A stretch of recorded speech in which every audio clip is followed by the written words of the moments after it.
Well, hello everybody. Welcome back. And look what the cat dragged in. Yep, it's that Kohler 12, that Magnum. It's on that K12 Gravely.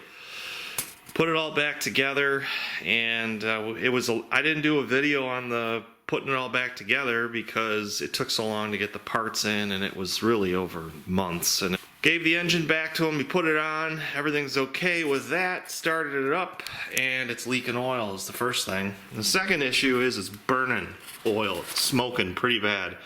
So what we're gonna do is we're gonna get in here and take some pictures. We're gonna take this engine off. I'm suspecting that this is a ring issue, and what we're gonna do is see if we can't drop the pan, go up from the top, take the top off, and get that piston out of there, and see if I didn't put those rings on wrong, because I have a feeling something I put in maybe upside down is what I'm thinking. So what I did do in the interim is I bought a Stens kit, because this has the actual chrome ring, that combustion ring that this kit didn't have. This kit that we bought was on eBay, and I have a feeling that that's where the problem is. I had a hard time knowing just based on the diagram what ring went where. Everything was nicely honed. This thing should not be burning oil, so we're going to put in a nice quality ring kit and then see if that doesn't clear up the issue. And in the interim, got a nice little lake effect snowstorm going out there. We were supposed to get 15 to 20 inches of snow over Christmas. Merry Christmas to everybody. That was yesterday. And it was a little delayed, so now it's here. And we want to get this wrapped up though, because he uses this to plow. So we're going to get this fixed up. So come along and we'll get her going. So the first issue that I found on this engine was something very simple. I must not have had my glasses on, but when I took that breather off and put it back together, I put the drain hole at the top. I know. I don't know how I did it, but I mean, I must have looked at that thing 100 times thinking, yep, top is top and drain hole on the bottom. And somehow when I was fumbling around with it, I wound up putting that on the bottom so it wasn't draining. So that could be one of the reasons why it's smoking. What we're going to do, and what I just did, is I took the bottom off of the engine. That's the oil sump. And I'm going to turn this on the side, and I'm going to peer up the guts, take the cylinder head off right now, and then get that piston out, because I want to make sure that the rings are put in properly. Alright, so we got the bottom off, and I'm just going to take this gasket off here. I torqued that, I believe I torqued that to 260 inch-pounds. I have to look at the numbers again. We removed the balance gear. There's one there, and one up above it. That's what caused the engine to explode. Everything's in here, looks good. I mean, it ran. Just smoked like a chimney.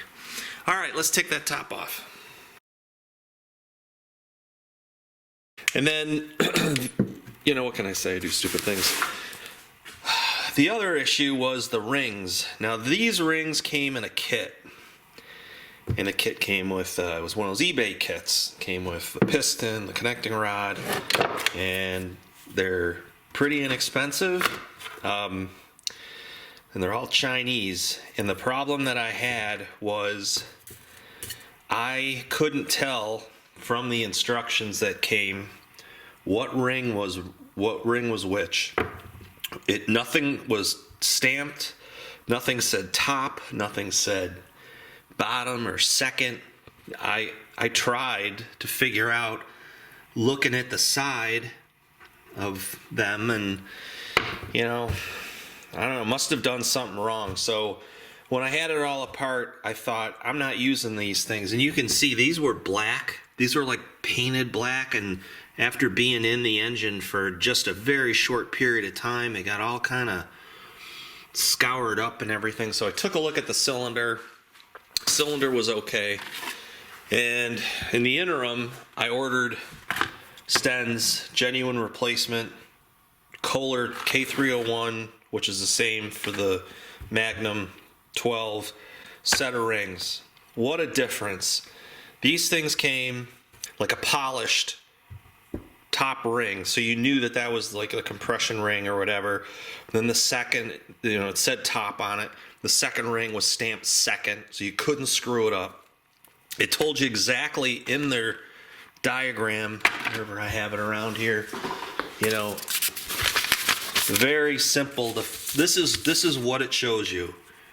It's if you have this, or if you have this, which I had, top, tells you exactly how it goes. Then you'll have another one that's stamped second, and it's gonna go like this. So it tells you exactly how to do it. Then the third, it shows you this. Sure as heck beats what they send you, this little map that you have to look at things on an angle to see what you have, which is garbage. So Stens, give them credit. That was $20 for that. That should be in every kit because that worked out really well. So I put it all back together and started it up. Now I have to say it was smoked because there was oil in the muffler. It's not going to start now because I got to get some choke here. I'll just manually set the choke.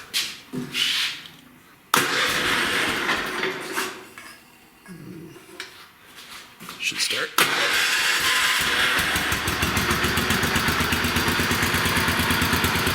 And it's just purring. It's running so good. I ran it.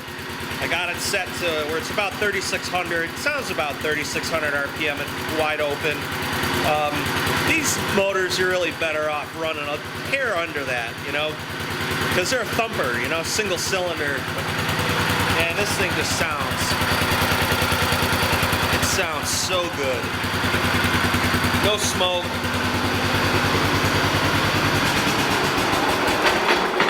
Just sounds so good. So what I did is and the other nice thing is you take the tin off, and these things weigh a ton. Drain the oil, took out the bottom pan, which is right here.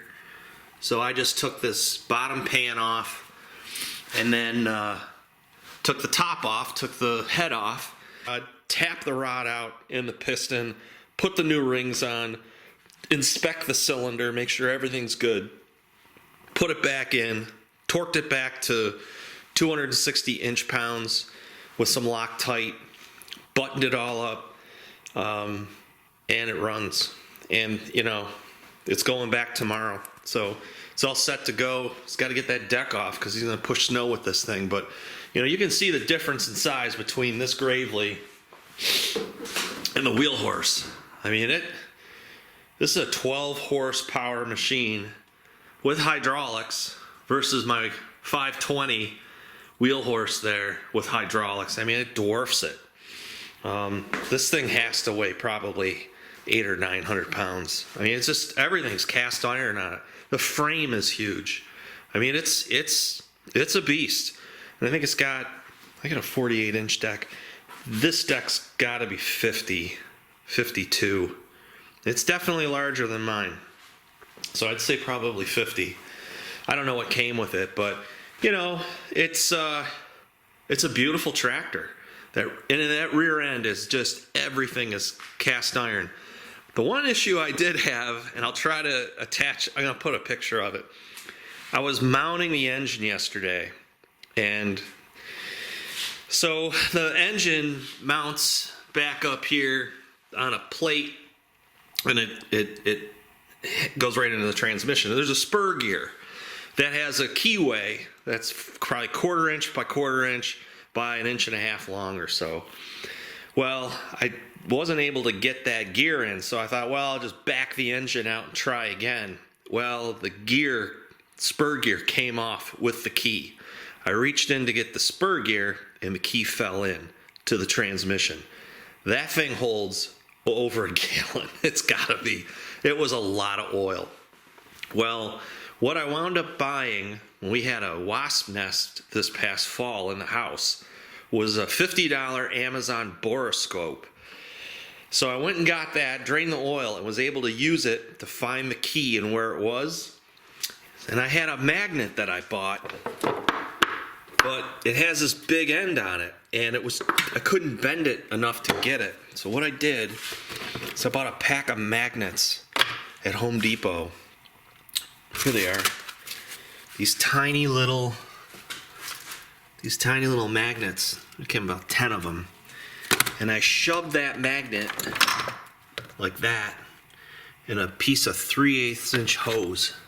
So I knew that wouldn't come out. It was good and tight. And I got that in there. I was able just to lower that in using the borescope to see exactly where that was, and just grabbed it and pulled it out. You know, I've told my daughter I always have a trick up my sleeve, but walked around Home Depot today to figure out how am I going to figure this out? How am I going to get that key out of that transmission without having to pull that transmission apart, which would have been brutal, because I didn't know where that key was in there, and thankfully it was sandwiched on top of the gear and the inside face of the case. So I was able to get in there, wiggle that key a little bit to free it up, and snatch it with that magnet. So maybe that's a tip that'll help you someday. You know, these $50 borescopes are fantastic. 1080p, I'll have to show that in a link or something like that. But anyway, this Kohler Magnum 12 horse is running great, ready to go back, and this is going to be a fantastic machine. The only thing he's got to do is get a little piece of piano wire and bend it and attach that choke. But otherwise, I probably wouldn't even bother with it. I would just manually set the choke off the tractor. But, you know, if he wants to have the choke there set up properly, he just needs to find that little link and then attach it, because that seems to be missing.